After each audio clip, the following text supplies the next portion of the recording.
Redemption Studios.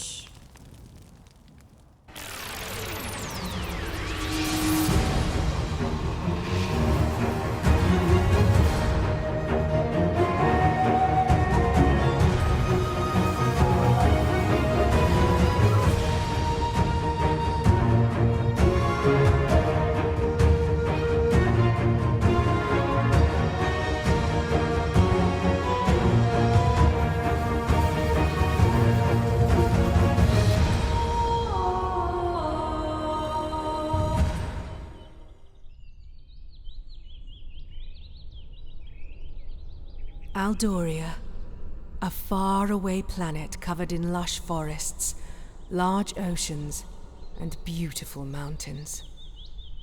Atop a coastside cliff rests a small cabin made from the logs of the nearby forest. A figure steps out of the cabin, holding a warm cup of tea. He is a bit scruffy looking, with long, dark brown hair and a tattered, dark purple coat. He sits in a rocking chair at the front of the cabin and looks at the sunset resting over the sea. He lets out a sigh and for a moment enjoys the silence. Suddenly, a bright light shines in front of him. What?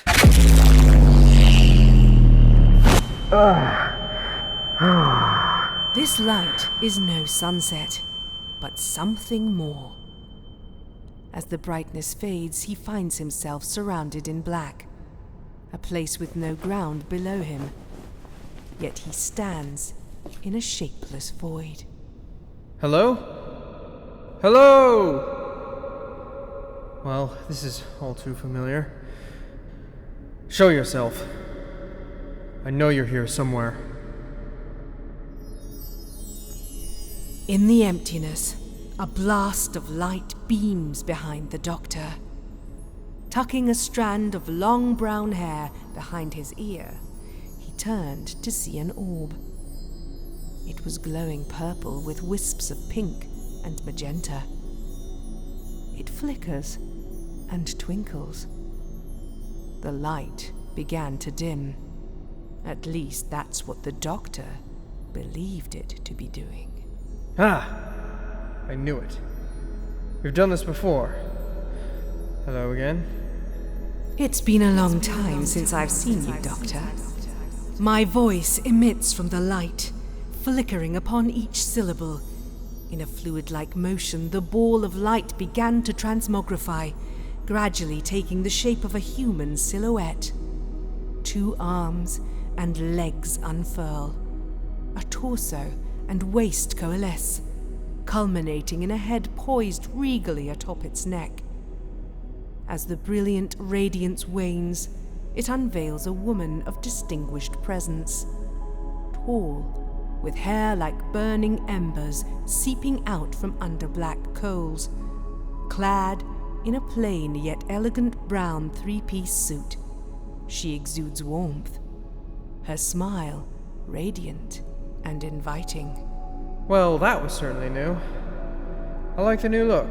Very nice. Now, not trying to be rude or anything, but remind me. You're who again? I am known as the Oracle.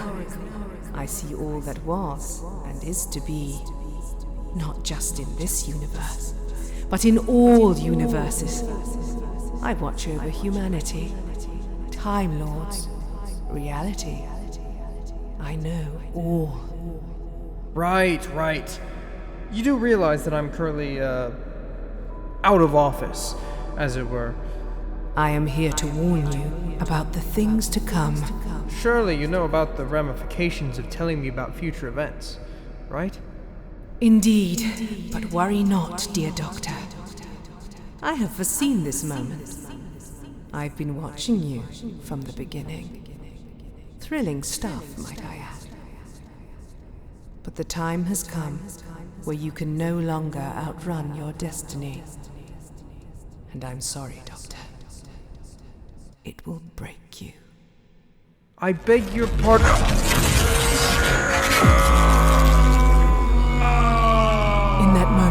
The Doctor is hurled backward, enveloped by a blinding flash of light. An unsettling sensation grips him, as if he is suspended in a perpetual descent. A spiral into the unknown. The air crackles with tension before my voice returns, cutting through the luminous haze, resonating with an urgency that pierces the very fabric of his being. Beware, for death shall dance in the wake of sorrow's ache. Darkness will swell as time fractures its bonds. The Ancient One, resurrected in vengeance vowed. Two crystals, lost to the whispers of fate, shall emerge in the aftermath of Convergence's embrace. He who treads in the shadows concealed, the forsaken Time Lords, shall find their redemption revealed. The Doctor's head was spinning. He felt his ears ringing louder and louder until suddenly, nothing. He opens his eyes to find himself back in the rocking chair on the deck of his cabin. Quickly, he springs from his chair and runs inside. Pushing things carelessly aside, he uncovers a hatch in the floor, leading down to an old cellar. He jumps to the bottom with a thud and shines a light ahead of him. Before him is the shape of a large box draped in old, dusty fabric. He tears the cloth away, revealing a familiar flat-top police public call box underneath. The Doctor's TARDIS. He approaches the doors and unlocks them. The console room is cloaked in darkness, with only a faint beam of light bleeding through the doorway from outside. The Doctor walks over to the console and places his hand on it. Suddenly, life re-enters the TARDIS as the lights fade in. A rustic wood console with accents of gold sits in the middle of the room. The Doctor snaps his fingers, and the doors close behind him. He then makes his way around the console, pressing a few buttons until he makes it over to the main lever. He pulls it, and the TARDIS dematerializes from the cellar. I've missed you, old girl. The question is, where do we go now? Hopefully we've shaken off the Time Lords by now. Suddenly, a familiar friend appears. Welcome back, Doctor. The stolen Mind Mine computer, encased within an old plastic jack-o'-lantern, greets the Doctor. Now equipped with some modified speech lights off an old broken Dalek, Johnson sits inside a glass dome, sealed with a base that allows him to hover wherever he desires to go. He bobs up and down in the air, just above the console near the center column. Ah, Johnson. Good to see you again. How are you?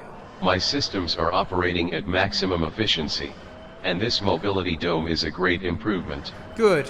I'm glad it fits. Though we've got to do something about that voice of yours. It's way too outdated, like Windows XP. I have many voice options for you to choose from. You can select them via this dial. Whichever one you choose, I'll be happy with. Wait, is that Nicolas Cage? Indeed. However, Once I pass a voice option, I can no longer go back. I should have mentioned that before, shouldn't I? Oh, well, I guess this one will do. An excellent choice, Doctor. I can get used to this. Anyway, how long has it been, huh? It has been 5 Earth years. 5 years? You're joking. What did I miss? You have 536 missed calls from Lily Sparrow. Oh no. Can't believe I forgot to tell Lily I would be offline for a while. Then again, I wasn't expecting to be that long. Either way, it's about time we pay her a visit, huh? Yes, sir. Coordinates are set for Earth 2022. Alley-oop! The Doctor throws down the main lever. The air buzzes with excitement as the Doctor navigates the console with a fervor that bellies the calm exterior he strives to maintain. fingers dance over buttons and switches, a symphony of technology at his command, until, without warning,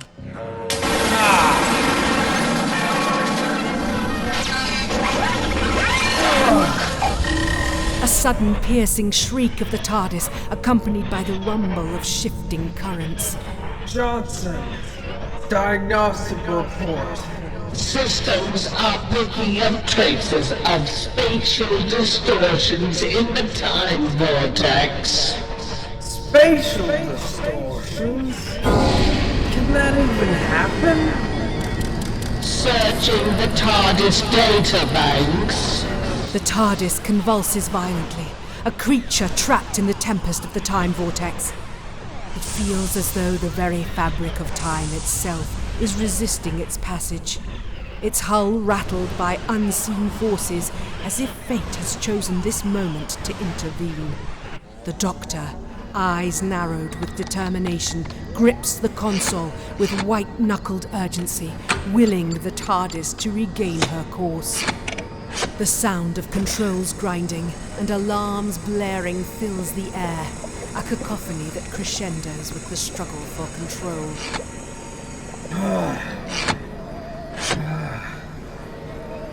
Oh no. Easy, girl. We can do this. The TARDIS spins wildly, a cyclone of energy swirling around her, and within that chaos stands the Doctor, his body jolted by an intense vibration, as if the very essence of time is giving him a tumultuous embrace.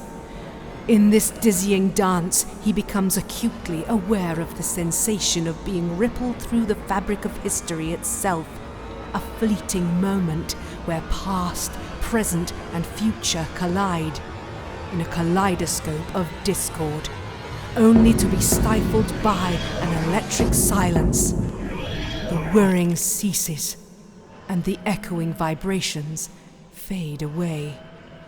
The sound of the TARDIS settling heralds a sense of relief for the Time Lord and robotic fruit. The sound of the TARDIS ambience fills the air, swirling with a symphony of mechanical whirs and hisses. The Doctor, breathless and resolute, realizes that they're back on course. Right. Well, looks like we should be back now. Agreed, Doctor. All TARDIS functions are responding with 100% efficiency. Whatever that was, it has passed. Coordinates are still set. Ready when you are. With a measured breath, the Doctor steadies himself at the console, reaching once more for the main lever. This time, he lowers it with a deliberate gentleness. The engines roar in response, but little does the Doctor realize that the events that have transpired have stirred forces beyond comprehension. An unseen tide, relentless and unyielding, begins to rise. Darkness creeps along the edges of reality, drilling itself into the fabric of time and history itself, twisting everything you thought you understood into an uncharted territory. For an ancient evil, long dormant, now stirs from its slumber, an ominous presence heralding the dawn of a regenerated era, one steeped in shadow and uncertainty. Time is converging. His followers gather in the shadows, their motives entwined with the fate of the universe itself.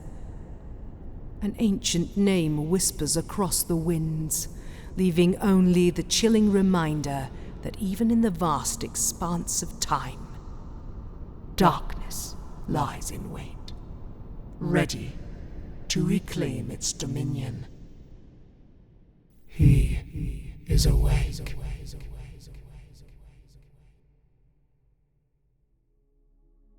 And thus, another chapter closes in this grand saga, but another is just beginning.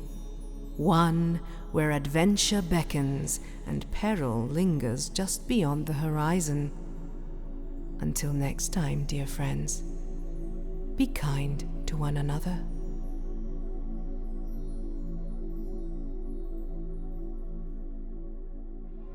You've been listening to Doctor Who Regenerated Volume 2, Episode 1, Whispers Remembered. Written and directed by Jericho Kane and Luke Lane. Starring Jericho Kane as the Clockwork Doctor, Alia E. Tori as the Oracle, and Luke Lane as Johnson. Additional voices done by Michael A. Grimm and Luke Lane, with sound design, editing, and music by Luke Lane, and cover art by Jericho Kane. Produced by Redemption Studios.